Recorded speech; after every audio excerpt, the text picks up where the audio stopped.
sur Nantes, découvrir la ville, parcourir ses œuvres. Départ pour Nantes est un podcast en 10 épisodes autour des arts majeurs et leur représentation nantaise. Bienvenue à bord de l'épisode 7. Attention au départ. Vous venez de poser vos valises à Nantes, vous cherchez à vous cultiver tout en vous divertissant, alors ce podcast est fait pour vous. Bonjour à tous, nous nous retrouvons pour un nouvel épisode de Départ pour Nantes, en compagnie des étudiants de BTS Communication de l'ENC by Thalys.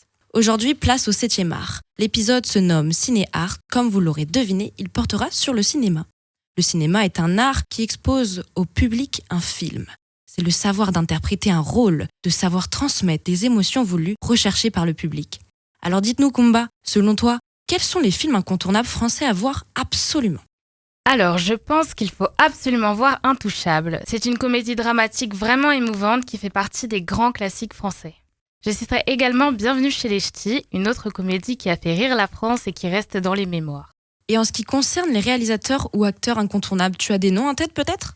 Alors, j'ai Luc Besson en tête, réalisateur français et référence dans le monde du cinéma, qui est à l'origine de nombreux succès comme Le Grand Bleu, avec sa bande-son qui est d'ailleurs très appréciée par le public et qui est en effet la plus vendue au monde. Et j'aime beaucoup aussi Jean Dujardin pour son talent d'acteur, comme dans The Wolf of Wall Street, en compagnie du fameux Leonardo DiCaprio. Je rejoins tes propositions, ce sont vraiment les meilleures. Et vous, Nolwenn, en tant qu'étudiante à Nantes, tu as des films nantais à proposer à ceux qui nous écoutent ? Eh bien, ça fait quelques années que je m'intéresse au cinéma nantais et en effet, j'ai découvert quelques pépites telles que Cessez-le-feu d'Emmanuel Courcol, où on peut y retrouver des lieux comme Saint-Mihiel avec des scènes au bord de l'Erdre ou encore une brasserie sur la place Gralin.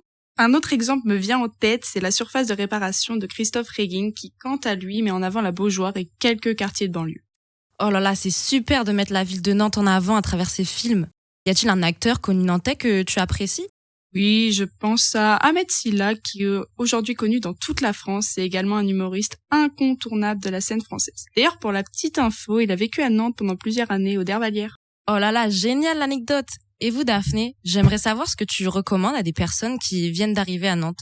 Je recommanderais de se rendre dans un des cinémas de Nantes. Il y a beaucoup de choix, comme par exemple Gaumont, Pathé, La Bonne Garde ou alors 14A. D'ailleurs, à 14A, ce petit cinéma situé à Place Gralin projette des films en VO qui ne figurent pas dans les autres cinémas.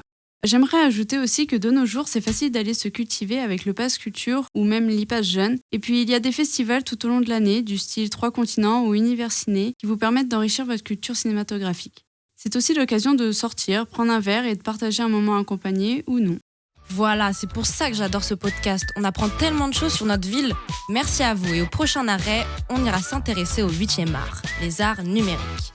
C'est la fin de cet épisode. Attention à la fermeture des portes. Suivez la ligne, ne perdez pas le fil.